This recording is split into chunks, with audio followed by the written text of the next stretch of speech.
Seperti yang lu tahu, gua sering mengkritik Presiden Prabowo. Tapi, kendatipun gua sering, anjay kendatipun, walaupun gua sering mengkritik Pak Prabowo, ada satu hal yang gua nggak suka dari mengkritik Pak Prabowo. Tapi bumper dulu.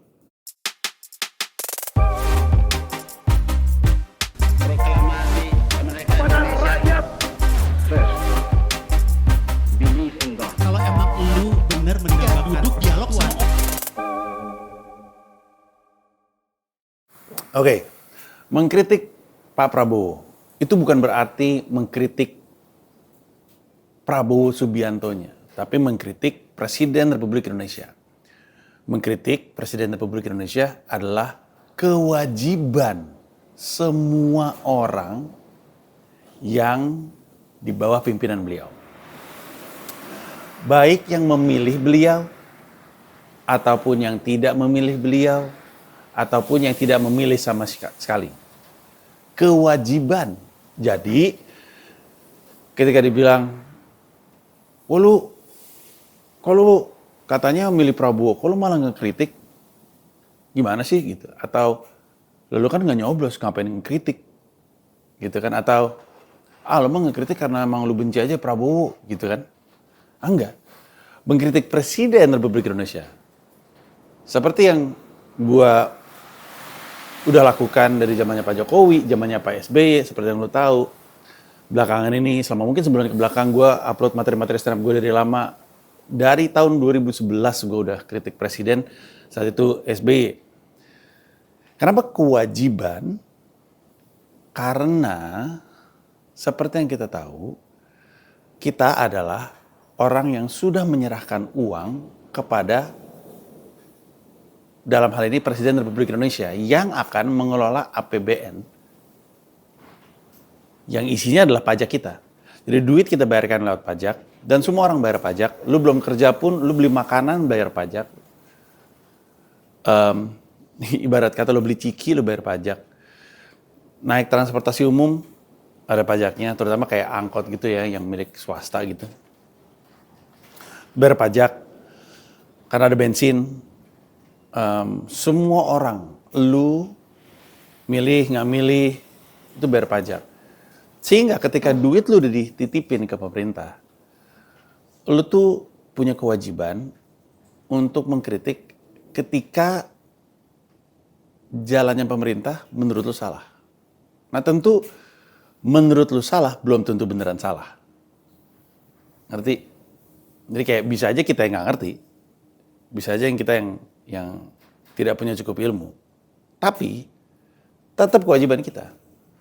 Karena benar atau tidak kritik kita itu kan tergantung sama edukasi kita, yang punya tanggung jawab, yang punya kewajiban untuk mengedukasi masyarakat Indonesia, lagi-lagi pemerintah Republik Indonesia. Makanya pemerintah Republik Indonesia harus memikirkan manusia, pendidikannya supaya lebih baik lagi. Kalau pemerintah nggak mau rakyat salah mulu dalam mengkritik, ya makanya dibenerin pendidikannya, kan gitu kurang lebihnya. Tapi memang kita wajib untuk mengkritik, wajib mengkritik. Kenapa? Karena semua orang pengen memastikan duit yang dia titipin jadi sesuatu dengan benar. Apalagi, seperti yang kita tahu, Presiden dikelilingi orang-orang yang punya kepentingan sendiri. Lebih dekat bahkan daripada kita mengelilingi Pak Presiden. Kita kan ngelilingin Presiden nih. Kita ngelilingin Presiden Republik Indonesia sebagai pemilih. Artinya, rakyat Indonesia hidup dari Aceh sampai Papua, Presiden di Jakarta, nah kita mengelilingi dia. Tapi lebih dekat dalam lingkar dia adalah orang-orang dengan kepentingan. Orang-orang dengan kepentingan inilah yang kemudian dikhawatirkan akan mengarahkan duit kita ke tempat-tempat yang nggak semestinya. Gua mah kalau misalkan kita semua naruh duit, terus diberikan kepada yang membutuhkan. Ada beberapa daerah di timur Indonesia yang butuh jalan, bagus. Ada beberapa daerah Indonesia yang butuh pendidikan, bagus.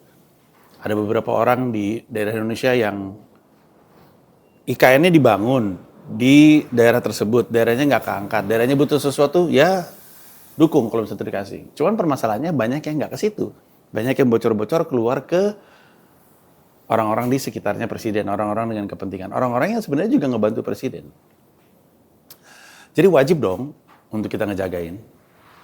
Wajib dong. Bahwa lu mau ngejalanin kewajiban lu atau enggak, itu pilihan lu. Tapi adalah kewajiban.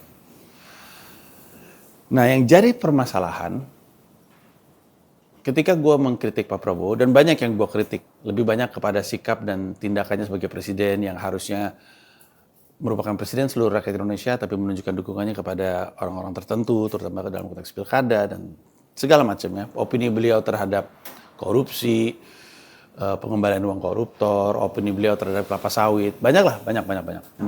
Nggak kelar-kelar nih, panjang. Tapi itu kan kita mengkritik beliau dalam kapasitas beliau sebagai presiden. Karena kita ingin memastikan siapapun yang ngejabat itu, mau itu Pak Prabowo, mau itu SBY, mau itu Pak Jokowi, kalau dia adalah presiden Republik Indonesia, maka tidak tanduknya mesti untuk rakyat Indonesia. Kan presiden Republik Indonesia, bukan presiden partai ini, bukan presiden koalisi ini, presiden Republik Indonesia.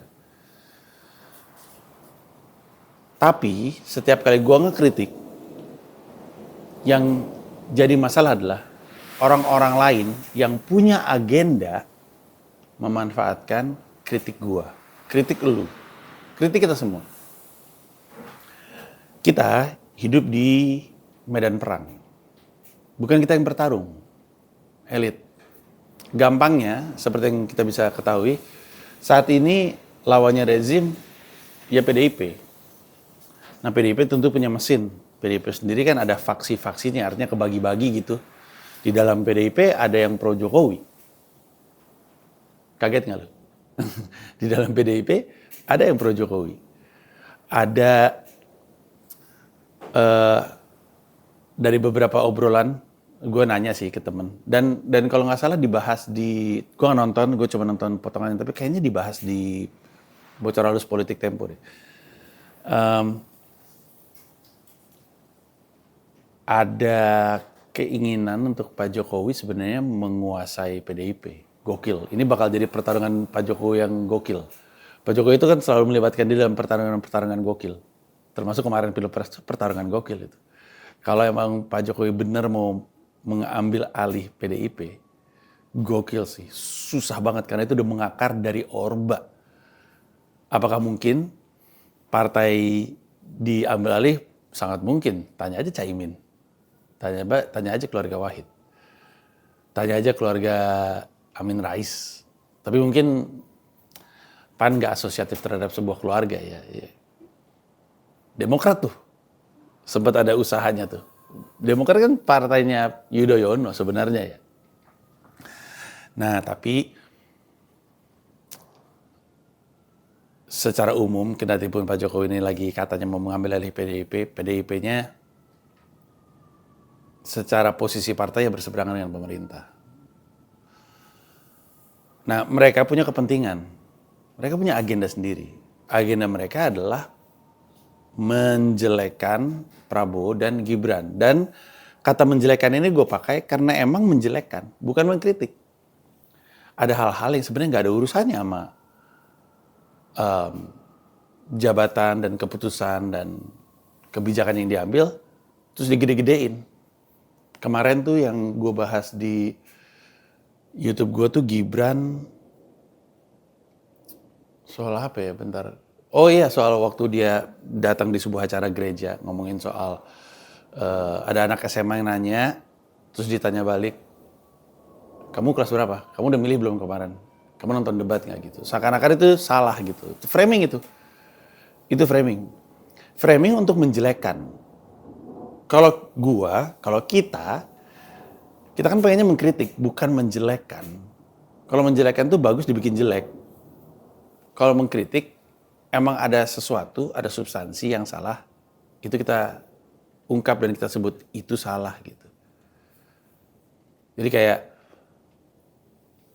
kayak ketidakmampuan orang untuk bedain black campaign sama negative campaign ya sebenarnya. Yang udah pernah gue bahas juga di konten Sila dari lama. Cari aja, ada kok lu bisa nemu. Nah cuman masalahnya yang gue gak suka dari aktivitas kritik yang gue lakukan itu dipakai untuk agenda orang. Dan gak bisa dihindari.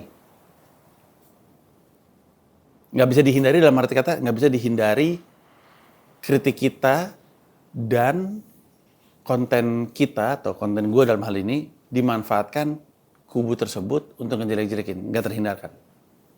Tapi kita bisa menghindari ketika mereka lagi punya narasi sendiri, mereka lagi ngebangun kegiatan untuk menjelek-jelekan sendiri, nah kita bisa untuk menghindari itu. Kayak contohnya yang Gibran kemarin. Beda ya, jadi ada yang gua bikin atau kita bikin, dipakai mereka untuk ngejelek-jelekin, ini kan nggak bisa ya, nggak bisa diapa-apain. Orang bahan materi kita udah keluar. Kita udah bikin, mereka ambil, mereka pakai, mereka bawa kabur. Dan ada yang mereka bikin, abis itu mereka tekan ke kita, mereka dorong ke kita untuk, ini ramein juga. Gua ngeliat lu ngeramein Prabowo kan, ngeramein Gibran kan, nih gua kasih bahan. Nah ini bisa kita hindari. Kemampuan kita untuk membedakan mana yang kritik dan mana yang fitnah, mana yang kritik dan mana yang ngejelek-jelekan saja. Ini penting sekali kalau memang yang lagi kita ingin bangun adalah Indonesia yang lebih baik. Indonesia yang lebih baik datang dari keputusan-keputusan politik, keberpihakan politik, political will dari politisi-politisi ini. Politisi ini bisa punya posisi untuk menjalankan keputusan adalah karena dari restu kita. Emang dari restu kita. Kita yang milih mereka. Kita yang ngasih mereka tempat. Kita yang ngasih mereka kursi. Itulah kenapa kitanya mesti lebih baik. Soalnya mau gak mau, gue ngelihat sendiri kok pergeseran masyarakat Indonesia dari gak peduli politik jadi peduli politik. Gue ngelihat sendiri pergeseran orang Indonesia dari gak cinta Indonesia sampai cinta Indonesia. Dulu cinta Indonesia itu sesuatu yang apaan coba? Apaan sih lu sosokan? Gak jelas banget lu. Terus bergeser jadi sesuatu yang malah jadi hot button marketing bahkan. Lu sebut Indonesia, wah langsung ada rombongan orang yang, wah apapun yang Indonesia gue beli gitu. Atau gue dukung gitu. Beda, emang ada pergeseran. Termasuk pergeseran terhadap pembahasan, keterlibatan politik. Jadi udah pasti kita bakal terlibat di politik, udah pasti kita akan ngambil keputusan politik. Yang sekarang mesti dipersiapkan adalah, kalau tahu kita pasti beraktivitas politik dan milih politik dan bersuara dan beropini politik, apakah kualitas pemilihannya, kualitas opininya, kualitas suaranya bagus. Makanya kita mulai dari mencoba untuk melatih kemampuan kita untuk bedain mana yang kritik, mana yang bukan. Dari mana taunya? Ya sebenarnya dari menjadi objektif aja. Kayak contohnya yang Gibran itu dulu juga kalau ngelihat pas lihat videonya mana? Videonya framingnya gitu. MC-nya aja sampai kaget. Pas lihat videonya MC-nya kagetnya bukan pas Gibran ngomong, tapi pas bocahnya ngomong justru. Itu kan kita bisa punya kemampuan untuk mencermati. Cuman permasalahannya adalah biasanya kita ngelihat itu retweet dulu baru nonton belakangan. Atau retweet dulu bahkan tanpa nonton. Nah ini kemudian mesti kita perbaiki gitu. Kebiasaan-kebiasaan kayak gini mesti kita rem. Itu mesti bentar. Ini gue emang sebel juga sih sama Gibran gitu misalnya. Atau gue emang sebel sama Prabowo sih. Coba gue cek dulu deh. Pas lu pas lu cek dan lu bisa lihat sendiri, lu bisa bilang, oh nggak ada yang ini nggak benar nih. Atau suruh ngerem. Atau cara keduanya adalah dengan mencari tahu sebenarnya kenapa dia ngomong kayak gini. Kenapanya. Niat di balik ucapannya. Ketika si Panji punya materi stand up yang ngomongin soal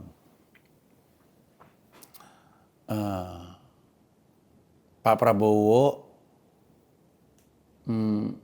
ngasih dukungan sama beberapa calon kepala daerah, sepasang sih calon kepala daerah yang ada di belakang. Terus Panji bercandain, gue nggak suka sih sama joke-nya si Panji, tapi cari tahu dulu kenapa dia ngomong kayak gitu. Emang nggak boleh ya? Coba gue cek. Gue Google atau tanya ChatGPT, itu paling gampang. ChatGPT, memangnya seorang presiden di Indonesia itu tidak boleh memberi dukungan politik terhadap calon kepala daerah ya? Keluar jawabannya. Keluar. Coba kita tanya ChatGPT. Chat, benarkah Presiden Republik Indonesia? Ini gue chat beku main muka sama jari gue. Chat GPT gue yang gratis ya.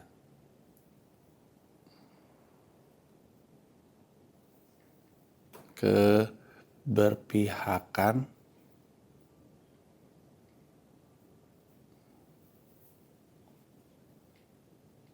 politik ketika pilkada